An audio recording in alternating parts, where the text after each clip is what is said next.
Hey friends, if recent items are not visible under Windows Taskbar icons, then please watch this video. So ideally, they should be visible in Windows Search upon clicking the Start button in File Explorer. Now they're not visible here, but they should be visible here. So what can we do in this case if they are not visible?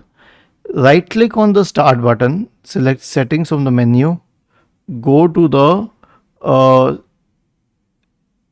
personalization tab on the list on the left hand side, select start in the right pane, and then there is an option here which says show recently opened items in jump lists, start and file explorer. So if this is turned on, it will start showing on the taskbar, but there is one exception. That exception is file explorer. So in file explorer you have to click on these three dots here, select options, check all of these boxes, and then click on apply and then on OK, and now it will start showing the recently opened files and everything.